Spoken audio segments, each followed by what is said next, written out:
नमस्कार मेरे प्यारे बच्चों, स्वागत है आपके अपने YouTube channel the PCM vision में।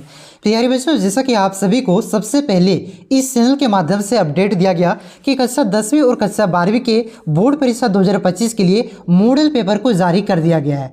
तो मॉडल पेपर कितना ज़्यादा इंपॉर्टेंट होता है ये तो आप लोग जानते ही होंगे, क्योंकि जैक बोर्ड के एग्जाम में मॉडल पेपर से बहुत सारे क्वेश्चन हूबहू पूछ लिए जाते हैं। तो और भी जो क्वेश्चन पूछे जाते हैं ये मॉडल पेपर से ही आपका रिलेटेड क्वेश्चन पूछे जाते हैं। तो आज की इस वीडियो के माध्यम से हम लोग जैक बोर्ड क्लास 12 हिस्ट्री के मॉडल पेपर का कंप्लीट सॉल्यूशन देखने वाले हैं विद आपका डिटेल डिस्कशन के साथ। यानी कि यहाँ पे जो भी क्वेश्चन है इस सारे क्वेश्चन का आंसर तो मैं आपको साथ ही साथ बताते चलूंगा, लेकिन उससे जो भी रिलेटेड क्वेश्चन बन सकते हैं इस सारा क्वेश्चन यहाँ पे मैं बताने तो चलूंगा जो कि आप सभी के बोर्ड एग्जाम में पूछे जा सकते हैं। तो वीडियो पे आप लोग अंत तक बने रहिएगा। चैनल पे पहली बार आए हैं तो चैनल को सब्सक्राइब करके बेल आइकन को प्रेस जरूर कर लीजिएगा और इस वीडियो को जितना हो सके अपने सभी दोस्तों में शेयर कर दीजिएगा ताकि सभी को पता चल जाए कि मॉडल पेपर जारी कर दिया गया है। तो चलिए शुरू करते हैं और एक एक करके सारे क्वेश्चन को यहाँ पे हम लोग डिस्कस करते हुए चलते हैं।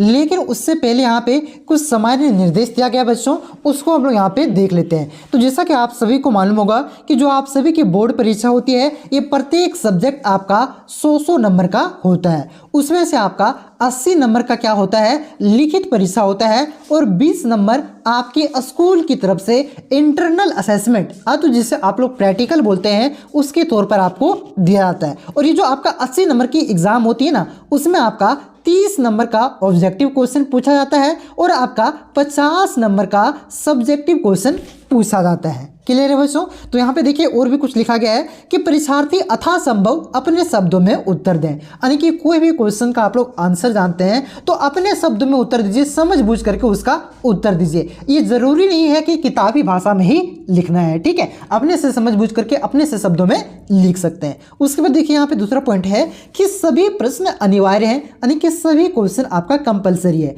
उसके बाद देखिए कि कुल प्रश्नों की संख्या आपका 52 है, यानी कि जो टोटल प्रश्न पूछे जाएंगे ये टोटल आपका 52 रहने वाला है। उसमें से आपका क्वेश्चन नंबर 1 से लेकर के 30 तक आपका बहुविकल्पीय प्रश्न जिसे आप लोग ऑब्जेक्टिव क्वेश्चन है बोलते हैं, ये आपका क्वेश्चन नंबर 1 से लेकर के 30 तक रहने वाला है, जिसमें से प्रत्येक में आपका 4 विकल्प रहेगा और जो सही उत्तर रहेगा यानी कि सही विकल्प का है उसका आपको यहाँ पे चयन करना है और प्रत्येक ऑब्जेक्टिव क्वेश्चन आपका 1 अंक का रहने वाला है।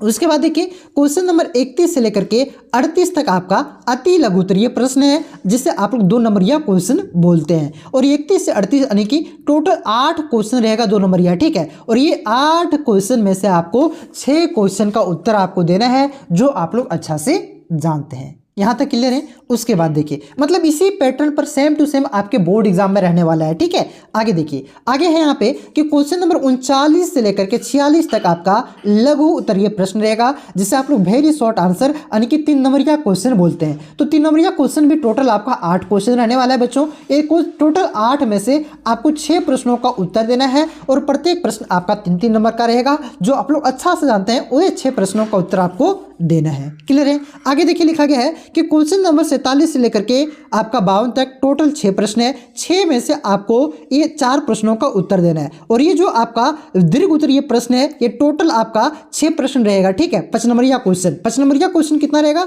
6 क्वेश्चन रहेगा और ये 6 में से 4 प्रश्नों का उत्तर आपको देना है। क्लियर है? चलिए यहाँ तक समझ में आ गया होगा। अब हम लोग यहाँ पे क्वेश्चन पे चलते हैं और क्वेश्चन को एक एक करके बढ़िया से समझते हुए चलते हैं। देखिए आंसर तो पीडीएफ के नीचे दिया गया है, लेकिन आंसर यही क्वेश्चन थोड़ी ना आएगा, इससे यही क्वेश्चन मतलब जो मॉडल पेपर में हूबहू 3 से 4 क्वेश्चन आएगा। बाकी बाद और भी जो क्वेश्चन है, ठीक है, और भी जो क्वेश्चन है वो आपका इसी से रिलेटेड क्वेश्चन आएगा। तो रिलेटेड क्वेश्चन यहाँ पे डिटेल डिस्कशन के साथ बताते हुए चलूंगा, ठीक है। तो हो सके तो आप लोग क्या कीजिएगा, ये जो रिलेटेड क्वेश्चन मैं आपको बताते हुए चल रहा हूँ इसको आप लोग कॉपी में नोट करते चलिएगा। तय मानिए यहाँ पे जो रिलेटेड क्वेश्चन मैं बताते हुए चल रहा हूँ आपको, इससे आपका 15 प्लस एक्स्ट्रा जो क्वेश्चन है 3-4 तो आएगा ही आएगा इससे, और 15 प्लस जो रिलेटेड क्वेश्चन है उससे आपको देखने को मिलेगा, तय मानिए, ठीक है। बाकी बात और भी इंपॉर्टेंट क्वेश्चन तो मैं आपको कराऊंगा ही कराऊंगा, ठीक है।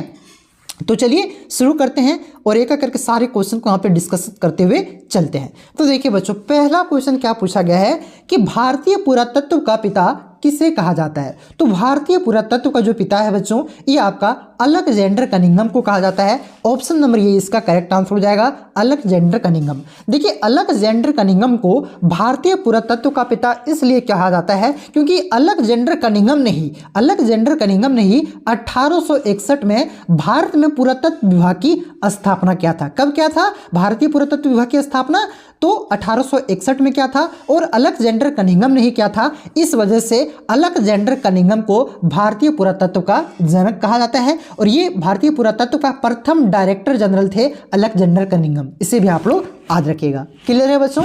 उसके बाद देखिए अगला क्वेश्चन क्या दिया गया है कि बौद्ध और जैन ग्रंथ में कितने महाजनपद का उल्लेख है? यानी कि जो बौद्ध ग्रंथ है बच्चों और जैन ग्रंथ है, इसमें भारत में कितने महाजनपद का उल्लेख किया गया है? तो भारत में इसमें आपका टोटल 16 महाजनपदों का उल्लेख किया गया है। तो इस क्वेश्चन का जो करेक्ट आंसर हो जाएगा ऑप्शन नंबर डी हो जाएगा, 16। ठीक है, और ये जो 16 महाजनपद है बच्चों, इनमें से सबसे शक्तिशाली महाजनपद कौन था? तो इसे भी आप लोग याद रखिएगा, मगध। कौन सा महाजनपद? मगध महाजनपद जो आपका था बच्चों, ये आपका सबसे शक्तिशाली महाजनपद था। इसे आप लोग ध्यान रखिएगा। अच्छा, ये कौन से बौद्ध ग्रंथ और कौन से जैन ग्रंथ से 16 महाजनपदों के बारे में जानकारी मिलती है? तो याद रखिएगा, एक बौद्ध ग्रंथ का नाम था अंगुत्तर निकाय। क्या है? अंगुत्तर निकाय। अंगुत्तर निकाय बौद्ध ग्रंथ है जिससे 16 महाजनपद की जानकारी मिलती है, और एक है आपका जैन ग्रंथ भगवती सूत्र। ठीक है, दोनों का नाम आप लोग याद रखिएगा। क्वेश्चन इस तरह से पूछ सकता है कि अंगुत्तर निकाय कौन से धर्म से संबंधित है? तो अंगुत्तर निकाय आपका बौद्ध धर्म से संबंधित है, और आपका भगवती सूत्र जैन धर्म से संबंधित है, जिसमें आपका भारत में प्राचीन काल में 16 महाजनपदों का उल्लेख मिलता है। उसमें से सबसे शक्तिशाली महाजनपद आपका मगध महाजनपद था। इसे आप लोग याद रखिएगा। क्लियर है बच्चों? आपको मजा आ रहा है तो वीडियो को लाइक जरूर करेंगे, और इस वीडियो को अपने सभी दोस्तों में शेयर जरूर करेंगे। ठीक है, चलिए अगला क्वेश्चन देखिए आपका क्या दिया गया है कि अपने स्वयं के खर्चे से सुदर्शन झील की मरम्मत किसने कराई थी? तो अपने स्वयं के खर्चे से जो सुदर्शन झील का मरम्मत करवाया था बच्चों, ये आपका रुद्रदामन प्रथम ने करवाया था। किसने करवाया था? रुद्रदामन ने करवाया था। ऑप्शन नंबर 20 का करेक्ट आंसर होगा। और ये जो आपका रुद्रदामन है बच्चों, ये रुद्रदामन आपका कौन से वंश के थे? तो आज रखिएगा, आपका एक शक शासक थे, यानी कि शक वंश के शासक थे। इसे आप लोग ध्यान रखिएगा। और ये जो आपका सुदर्शन झील है कहाँ पे है? तो ये आपका गुजरात के सौराष्ट्र में है। इसे भी आप लोग ध्यान रखिएगा। क्लियर है? उसके बाद देखिए अगला क्वेश्चन आपका क्या दिया गया है कि मानव के संपूर्ण जीवन को कितने भागों में बांटा गया है? तो जो आपका मानव है बच्चों, इसके संपूर्ण जीवन को आपका 4 भागों में बांटा गया है। ऑप्शन नंबर 20 का करेक्ट आंसर होगा 4। और ये 4 भाग कौन कौन से हैं तो आप लोग याद रख सकते हैं। ठीक है, सब्जेक्टिव में क्वेश्चन पूछ सकता है कि मानव के संपूर्ण जीवन को 4 भागों में बांटा गया है, ये चारों को लिखें। तो याद रखिएगा, एक हो गया आपका ब्रह्मचर्य हो गया, ठीक है, दूसरा हो गया आपका गृहस्थ जीवन हो गया, ठीक है, और तीसरा हो गया आपका वानप्रस्थ हो गया, और चौथा जो हो गया ये हो गया आपका संन्यास। ठीक है, ये आप लोग चारों को आप लोग याद रखिएगा। ठीक है, क्या क्या बताएं? ब्रह्मचर्य हो गया एक, दूसरा हो गया आपका गृहस्थ हो गया, तीसरा हो गया आपका वानप्रस्थ हो जाएगा, और चौथा हो गया आपका संन्यास। ठीक है, इस 4 को मानव जीवन के 4 भागों में बांटा गया है। क्लियर है बच्चों? उसके बाद देखिए अगला क्वेश्चन क्या दिया गया है कि गौतम बुद्ध ने अपना पहला उपदेश किस स्थान पर दिया था? तो जो गौतम बुद्ध है बच्चों, इन्होंने अपना पहला उपदेश आपका सारनाथ में दिया था। ऑप्शन नंबर 20 का करेक्ट आंसर हो जाएगा सारनाथ। अगर इसी क्वेश्चन को थोड़ा सा मॉडरेट करके पूछे कि गौतम बुद्ध ने अपना सर्वाधिक उपदेश कहाँ पे दिया था? सर्वाधिक का मतलब क्या होगा? सबसे ज्यादा। तो सबसे ज्यादा उपदेश आपका श्रावस्ती में दिया था। कहाँ दिया था? श्रावस्ती में दिया था। इसे आप लोग ध्यान रखिएगा। लेकिन पहला उपदेश कहाँ पे दिया था? सारनाथ में दिया था। इसे आप लोग ध्यान रखना है। ठीक है, तो क्वेश्चन में क्या पूछा था कि पहला उपदेश, तो पहला उपदेश क्या हो जाएगा? सारनाथ, सर्वाधिक श्रावस्ती में। ठीक है, आप लोग कमेंट करके बताइए कि गौतम बुद्ध का जन्म कहाँ पे हुआ था। ऑप्शन में भी यहाँ पे दिया गया है। ठीक है, चलिए ये चारों ऑप्शन में होगा आपका एक गौतम बुद्ध का जन्म कहाँ हुआ था, कमेंट कीजिएगा। चलिए अगला क्वेश्चन देखिए। अगला क्वेश्चन क्या दिया गया है कि इब्न बतूता ने किस पुस्तक की रचना की थी? तो इब्न बतूता ने आपका रहला नामक पुस्तक की रचना किया था। ऑप्शन नंबर 20 का करेक्ट आंसर हो जाएगा रहला। ठीक है, और ये जो आपका इब्न बतूता है बच्चों, ये आपका कौन से देश का यात्री था? तो याद रखिएगा, ये आपका मोरक्को। मोरक्को आपका अफ्रीका महादेश में आपका एक देश पड़ता है। वहाँ के यात्री थे आपका कौन? Ibn Battuta. और ये किसके शासनकाल में भारत आया था? तो एमबीटी का मतलब क्या हुआ? आपका मोहम्मद बिन तुगलक। ये मोहम्मद बिन तुगलक के शासनकाल में आपका इब्न बतूता भारत आए थे और ये बहुत ही ज़्यादा पढ़े लिखे इंसान थे और इसको देख करके मोहम्मद बिन तुगलक ने आपका दिल्ली का काजी नियुक्त किया था इब्न बतूता को। काजी का मतलब क्या हो बच्चों? काजी का मतलब होता है जज, ठीक है। तो ये भी क्वेश्चन पूछता है कि मोहम्मद बिन तुगलक ने किसे दिल्ली का काजी नियुक्त किया था? तो यही इब्न बतूता को किया था, जो कि आपका मोरक्को का रहने वाला था। और इन्होंने कौन सा पुस्तक लिखा है, जो कि क्वेश्चन में पूछा है, तो इन्होंने आपका रहला पुस्तक लिखा है। क्लियर है बच्चों? चलिए अगला क्वेश्चन देखिए क्या है कि पद्मावत किसकी रचना है, यानी कि इनमें से किस विद्वान के द्वारा आपका पद्मावत पुस्तक लिखा गया है। तो पद्मावत पुस्तक जो है बच्चों, आपका पद्मावत पुस्तक, इस पुस्तक की रचना आपका मलिक मोहम्मद जियासी, किसने? मलिक मोहम्मद जियासी ने किया है। ऑप्शन नंबर डी इसका करेक्ट आंसर होगा।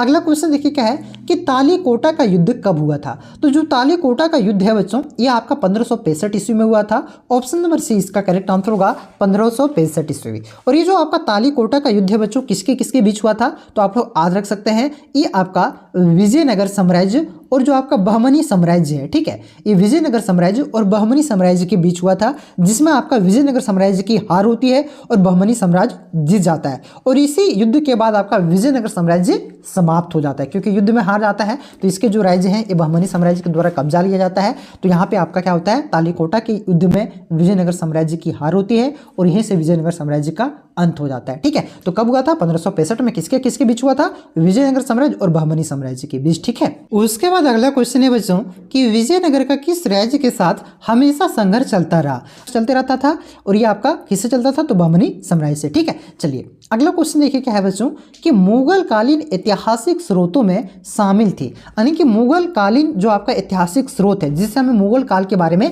जानकारी मिलती है, तो ये कौन कौन से ऐतिहासिक स्रोत है, इसमें कौन कौन से ऐतिहासिक स्रोतों को शामिल किया जाता है, ठीक है। तो देखिए इसमें आपका ऐतिहासिक ग्रंथ भी शामिल है, आपका सरकारी और गैर सरकारी दस्तावेज भी शामिल है, साथ ही साथ उस कालांश में बनी इमारतें, यानी कि उस शासन काल के दौरान जो भी इमारतें बनी थी, ठीक है, और जो भी स्मारक बने थे वो भी शामिल है, ठीक है। तो इस क्वेश्चन का जो करेक्ट आंसर होगा ऑप्शन नंबर डी हो जाएगा। इनमें से सभी आपका मुगल कालीन ऐतिहासिक स्रोतों में शामिल थी। क्लियर है बच्चों? समझ में आ गया होगा। उसके बाद देखिए अगला क्वेश्चन क्या है कि अकबर ने तीर्थ यात्रा कर को कब समाप्त किया था? तो जो आपका अकबर है बच्चों, इन्होंने तीर्थ यात्रा कर को ये 1563 ईस्वी में समाप्त किया था। ऑप्शन नंबर 20 का करेक्ट आंसर होगा 1563 ईस्वी में। ठीक इसके जस्ट एक साल बाद, कब? जस्ट इसके एक साल बाद 1564 ईस्वी में अकबर ने आपका जजिया कर को भी समाप्त कर दिया गया था। तो इसे भी आप लोग ध्यान रखिएगा, ये भी क्वेश्चन कई बार पूछा जा चुका है कि अकबर ने जजिया कर को कब समाप्त किया था? तो 1564 ईस्वी में। और तीर्थ कर यात्रा कर को कब समाप्त किया था? तो 1563 में। तो क्वेश्चन में तीर्थ यात्रा कर पूछा है तो ऑप्शन नंबर 20 का करेक्ट आंसर होगा 1563। अगला क्वेश्चन देखिए आपका क्या दिया गया बच्चों कि संथाल विद्रोह कब हुआ था? तो जो आपका संथाल विद्रोह है ये आपका 1855 से लेकर के 1856 के बीच में, कब? 1855 से 1856 के बीच में आपका संथाल विद्रोह हुआ था। तो इस क्वेश्चन का जो करेक्ट आंसर हो जाएगा आपका, देखिए कोई भी ऑप्शन में इसका करेक्ट आंसर नहीं दिया गया है, ठीक है। अब आपका जो नीचे जो आंसर दिया गया है उसमें यहाँ पे आपका हो सकता है गलत आंसर दिया हो, ठीक है, क्योंकि देखिए वहाँ पे क्या दिया गया है, वहाँ पे ऑप्शन नंबर सी दिया गया है, ठीक है। तो ऑप्शन नंबर सी में तो 1859 है, जो कि आपका सरासर गलत है, इसको आप लोग सुधार लीजिएगा, ठीक है। जो आपका संथाल विद्रोह हुआ था ये कब हुआ था? तो आपका 1855 में हुआ था, ठीक है। कहीं कहीं पे 1856 रहे तो कोई दिक्कत नहीं, 1855 से 56 के बीच में हुआ था, दोनों में से कोई एक ऑप्शन होगा, ठीक है। तो इसे आप लोग नोट डाउन कर लीजिए। और इस जो आपका विद्रोह हुआ था इसके नायक कौन थे, ये किसने ये विद्रोह किया था? तो ये आपका संथाल विद्रोह जो किया था ये आपका सिद्धू और कान्हू, किसने? सिद्धू और कान्हू, जो कि महान व्यक्ति थे झारखंड के। इन्होंने ये आपका संथाल परगना में अंग्रेजों को विरुद्ध संथाल विद्रोह किया था। कब किया था? 1855 और 56 के बीच में, ठीक है। तो ये किसने किया था? सिद्धू कान्हू ने किया था। इसे भी आप लोग ध्यान रखिएगा। और इसका आंसर यहाँ पे ऑप्शन में नहीं दिया गया है, इसको आप लोग सुधार लीजिए, ठीक है। चलिए अगला क्वेश्चन देखिए क्या है कि 1857 के विद्रोह में बिहार का नेतृत्व किसने किया था? तो 1857 के विद्रोह में आपका जो बिहार से नेतृत्व किया था ये किया था आपका वीर कुंवर सिंह ने। किसने किया था? वीर कुंवर सिंह ने। ऑप्शन नंबर 20 का करेक्ट आंसर होगा। और जो आपका 1857 का विद्रोह है बच्चों, ये कब इसकी शुरुआत हुई थी? तो इसकी शुरुआत आपका 10 मई को हुआ था। कहाँ से हुआ था? तो मेरठ से इसकी शुरुआत हुई थी। इसे आप लोग ध्यान रखिएगा, ठीक है। चलिए अगला क्वेश्चन आपका देखिए क्या है कि सहायक संधि की व्यवस्था किसने की? तो सहायक संधि जो आपका है होती है बच्चों, ये इसकी व्यवस्था किसने की थी, यानी कि इसको किसने लाया था? तो इसको आपका लॉर्ड वेलेजली ने लाया था। ऑप्शन नंबर डी इसका करेक्ट आंसर होगा, लॉर्ड वेलेजली। और आपका अस्थाई बंदोबस्त किसने लाया था? तो आप लोग याद रखिएगा, अस्थाई बंदोबस्त को आपका लॉर्ड कॉर्नवालिस ने लाया था, इसे भी आप लोग ध्यान रखिएगा, ठीक है। सहायक संधि लॉर्ड वेलेजली और अस्थाई बंदोबस्त एक किसने लाया था? तो आपका लॉर्ड कॉर्नवालिस ने, ठीक है। चलिए अगला क्वेश्चन देखिए क्या है कि संविधान सभा के संचालन समिति के अध्यक्ष कौन थे? देखिए संविधान सभा के अंतर्गत आपका विभिन्न प्रकार के समितियों का गठन किया गया था, जैसे प्रारूप समिति हो गया, झंडा समिति हो गया, मसौदा समिति हो गया, ठीक है, और आपका संचालन समिति हो गया, ठीक है। इस तरह से बहुत सारे समितियों का गठन किया गया था। उनमें से एक आपका क्या था? संचालन समिति था। तो जो संचालन समिति था बच्चों, इसका अध्यक्ष कौन थे? तो संचालन समिति का अध्यक्ष आपका डॉक्टर राजेंद्र प्रसाद थे। ऑप्शन नंबर ये इसका करेक्ट आंसर हो जाएगा। और प्रारूप समिति का अध्यक्ष कौन थे? तो प्रारूप समिति का अध्यक्ष थे, याद रखेगा, भीमराव अंबेडकर थे, ठीक है।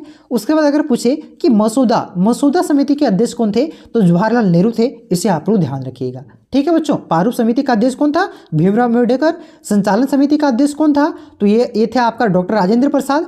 और मसौदा समिति के अध्यक्ष कौन थे? तो जवाहरलाल नेहरू थे। क्लियर है? इससे कोई भी क्वेश्चन आपके बोर्ड एग्जाम में पूछे जा सकते हैं। बाकी बात और भी इंपॉर्टेंट क्वेश्चन मैं आपको कराऊंगा। कंप्लीट तैयारी, कंप्लीट मॉडल पेपर का सॉल्यूशन आपको इस चैनल के माध्यम से मिल जाएगा, ठीक है। आगे देखिए क्या है। अगला क्वेश्चन है कि कलकत्ता में सर्वोच्च न्यायालय की स्थापना कब की गई थी? तो देखिए ऑप्शन के अनुसार इसका जो करेक्ट आंसर हो जाएगा ये हो जाएगा आपका ऑप्शन नंबर सी 1773 में। देखिए कलकत्ता में जो आपका सर्वोच्च न्यायालय की स्थापना किया गया था, एक्चुअल में इसका स्थापना आपका 1774 ईस्वी में किया गया था। लेकिन जो आपका 1773 का रेगुलेटिंग एक्ट है, ठीक है, अंग्रेजों के द्वारा, ईस्ट इंडिया कंपनी के द्वारा 1773 में आपका एक एक्ट लाया गया था, उसे कहते हैं रेगुलेटिंग एक्ट, ठीक है, 1773 का रेगुलेटिंग एक्ट। तो इसी के तहत आपका कलकत्ता में सर्वोच्च न्यायालय की स्थापना किया गया था। लेकिन ये एक्ट आपका 1773 का था, लेकिन स्थापना इसका 1774 में किया था। कब किया था? 1774 में। तो 1774 नहीं है, तो ऑप्शन के अकॉर्डिंग क्या हो जाएगा? इसका आंसर हो जाएगा आपका 1773। लेकिन 1773 अगर कहीं आपका क्वेश्चन आ जाए और ऑप्शन में 1773 नहीं रहे, वहां पे आपका ऑप्शन में 1774 रहे, तो 1774 आपको करेक्ट करना है। क्लियर है बच्चों? समझ में आ गया होगा? कोई डाउट नहीं रहना चाहिए, सारा कुछ मैं यहाँ पे डाउट आपका क्लियर करते हुए चल रहा हूँ, ठीक है। आगे देखिए अगला क्वेश्चन क्या है कि सविनय अवज्ञा आंदोलन का प्रारंभ किसने किया? तो सविनय अवज्ञा आंदोलन की जो शुरुआत है बच्चों, ये किसने किया था? तो महात्मा गांधी ने किया था। कब किया था सर? तो इसे भी आप लोग याद रखेगा, सविनय अवज्ञा आंदोलन की शुरुआत कब किया गया था? तो 1930 में। कब किया गया था? याद रख सकते हैं, 1930 में साबरमती आश्रम से महात्मा गांधी ने जो है महात्मा गांधी, इन्होंने आपका 12 मार्च 1930 को सविनय अवज्ञा आंदोलन की शुरुआत किया था साबरमती आश्रम से, ठीक है, ध्यान रखिएगा। अगला क्वेश्चन आपका क्या है कि कैबिनेट मिशन भारत कब आया? तो जो आपका कैबिनेट मिशन है बच्चों, ये भारत कब आया था? तो ये आपका मार्च 1946 में। कब? मार्च 1946 में ये भारत आया था। ऑप्शन नंबर ये इसका करेक्ट आंसर होगा। अब बोलिएगा कि सर ये भारत क्यों आए थे, क्या काम था इसका भारत में? तो देखिए आपका जो भारत छोड़ो आंदोलन था, इसकी शुरुआत 1942 में ही हो गया था। तो भारत को आज़ाद करने के लिए भारत की जो सत्ता है ये भारतीयों के हाथों में हस्तांतरित करने के लिए जो आपका ब्रिटिश सरकार है उसके द्वारा एक समिति यानी कि एक मिशन आपका भारत में भेजा गया था, जिसका नाम था कैबिनेट मिशन, ठीक है। और इसमें आपका 3 मेंबर था। कौन कौन थे? तो एवी अलेक्जेंडर थे, पैथिक लॉरेंस थे और स्टोफर्ड क्रिप्स थे, ठीक है। ये तीनों आपका यहाँ पे कैबिनेट मिशन के सदस्य थे। जिसका कैबिनेट मिशन में अध्यक्ष कौन थे? तो पैथिक लॉरेंस, इनमें से एक आपका पैथिक लॉरेंस आपका क्या थे? कैबिनेट मिशन का अध्यक्ष थे। जो भारत को सत्ता हस्तांतरित करना, ये इसका मूल काम था। और ये भारत कब आया था? 1946 में। क्लियर है? अगला क्वेश्चन देखिए कि मुस्लिम लीग की स्थापना कब और कहां की गई? तो मुस्लिम लीग की स्थापना 1906 में आपका ढाका में किया गया था। ऑप्शन नंबर 20 का करेक्ट आंसर होगा। अब मुस्लिम लीग की स्थापना किसने किया था सर? तो इसे भी आप लोग याद रख सकते हैं। तो ये आपका ढाका के नवाब थे आगा खान। कौन थे? आगा खान आपका थे। इन्होंने ही आपका कुछ लोगों के साथ मिलकर के मुस्लिम लीग की स्थापना किया था, ध्यान रखिएगा। अगला क्वेश्चन देखिए क्या है कि भारत में कितनी रियासतें थी?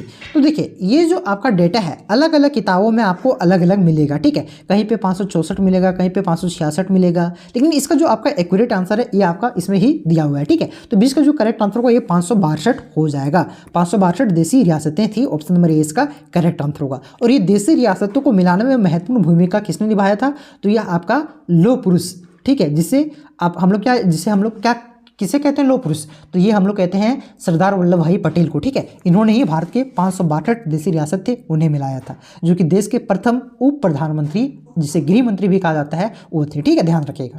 अगला क्वेश्चन क्या है कि गुरु नानक का जन्म कब हुआ था? तो जो आपका गुरु नानक है बच्चों, इसका जन्म आपका 1469 ईस्वी में हुआ था। ऑप्शन नंबर ये इसका करेक्ट आंसर हो जाएगा 1469 ईस्वी में। कहाँ पे हुआ था? तो ये आपका जो वर्तमान के पाकिस्तान है, पाकिस्तान के तालवंडी में, कहाँ पे?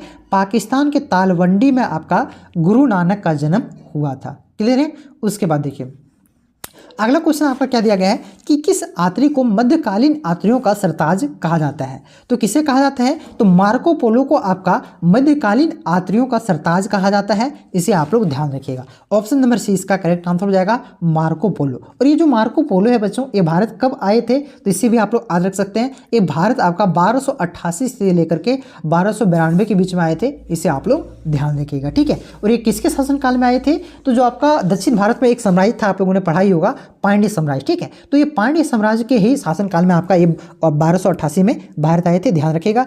और ये मार्को पोलो को आपको मध्यकालीन यात्रियों का सरताज कहा जाता है। अगला क्वेश्चन क्या है कि पुराणों की संख्या कितनी है? तो पुराणों की संख्या टोटल आपका कितने पुराण है? तो इसका जो करेक्ट आंसर होगा ऑप्शन नंबर बी हो जाएगा 18 पुराण। अगर पूछे कि वेदों की संख्या कितनी है, तो टोटल आपका 4 वेद है। कौन कौन सा वेद है कमेंट करिएगा, ठीक है। अगला क्वेश्चन देखिए क्या है कि महाभारत का फारसी अनुवाद का नाम क्या है? तो जो महाभारत का फारसी अनुवाद किया गया था बच्चों, उसका नाम क्या है? तो उसका नाम है रजनामा। क्या है? रजनामा इसका नाम है। ऑप्शन नंबर ये इसका करेक्ट आंसर हो जाएगा रजनामा, ठीक है। और ये जो महाभारत का फारसी अनुवाद किया गया था, ये किसके द्वारा किया गया था? तो याद रख सकते हैं आपका ये अब्दुल कादिर बदायूनी। किसके द्वारा? अब्दुल, यहाँ पे मैं शॉर्ट में लिख देता हूँ, अब्दुल कादिर बदायूनी, ठीक है। ये व्यक्ति एक ही व्यक्ति है, इतना लंबा नाम है, ठीक है। इसका और भी लंबा नाम है मुल्ला अब्दुल कादिर बदायूनी, ठीक है। इनके द्वारा आपका महाभारत का फारसी अनुवाद किया गया था। और महाभारत का फारसी अनुवाद किस नाम से जाना जाता है? तो रजनामा के नाम से जाना जाता है। क्लियर है? उसके बाद देखिए अगला क्वेश्चन क्या है कि हड़प्पा किस नदी के किनारे स्थित है? तो जो आपका हड़प्पा है बच्चों, ये आपका रावी नदी के किनारे स्थित है। ऑप्शन नंबर ये इसका करेक्ट आंसर हो जाएगा रावी। और ये जो आपका हड़प्पा है बच्चों, इसकी खोज किसने किया था? तो इसकी खोज आपका दयाराम साहनी ने 1921 ईस्वी में किया था। इसे भी आप लोग ध्यान रखें। कब किया था? 1921 में। किसने किया था? दयाराम साहनी ने किया था। और हड़प्पा कौन सी नदी के किनारे स्थित है? तो रावी नदी के किनारे। अगला क्वेश्चन देखिए क्या है कि पीर का अर्थ है। तो पीर का अर्थ क्या होता है? पीर का अर्थ होता है गुरु। ऑप्शन नंबर 20 का करेक्ट आंसर होगा। अगला क्वेश्चन देखिए क्या दिया गया बच्चों कि बारबोसा कहाँ के यात्री थे? तो जो आपका बारबोसा है बच्चों, एक कहाँ के यात्री थे? तो ये आपका पुर्तगाल के यात्री थे। ऑप्शन नंबर 20 का करेक्ट आंसर होगा। और ये किसके शासनकाल में भारत आया था? तो कृष्ण देव राय। किसके शासनकाल में? कृष्ण देव राय, जो कि आपका विजयनगर साम्राज्य का सबसे पहलवान, मतलब कह सकते हैं महत्वपूर्ण शासक था, आपका प्रतापी शासक था। इसे आप लोग ध्यान रखें। इसी के शासनकाल में आपका बारबोसा ये भारत आए थे। और कहाँ के थे? पुर्तगाल के थे। अगला क्वेश्चन देखिए क्या है कि 5वीं रिपोर्ट ब्रिटिश संसद में कब पेश की गई? तो ये जो 5वीं रिपोर्ट है, ये ब्रिटिश संसद में आपका 1813 ईस्वी में पेश किया गया था। ऑप्शन नंबर सी इसका करेक्ट आंसर हो जाएगा, ठीक है। और ये जो आपका 5वीं रिपोर्ट है बच्चों, ठीक है, ये 5वीं रिपोर्ट क्या थी? तो देखिए भारत में जो ईस्ट इंडिया कंपनी के द्वारा जो शासन किया जा रहा था, प्रशासन चलाई जा रही थी, तो इसी के लेखा जोखा, इसी का रिपोर्ट आपका ब्रिटिश संसद में पेश किया गया था। इसी को आपका 5वीं रिपोर्ट कहा गया था। और कब पेश किया गया था? तो 1813 ईस्वी में। कोई डाउट नहीं। चलिए अगला क्वेश्चन देखिए क्या है कि हड़प नीति किसने लागू की थी? तो हड़प नीति को आपका लॉर्ड डलहौजी ने लागू किया था। ऑप्शन नंबर ये इसका करेक्ट आंसर होगा। अगला क्वेश्चन क्या है कि कोर्ट सेंट, यहाँ पे फोर्ट होगा, ठीक है, फोर्ट होगा, फोर्ट सेंट जॉर्ज की स्थापना कहाँ की गई थी?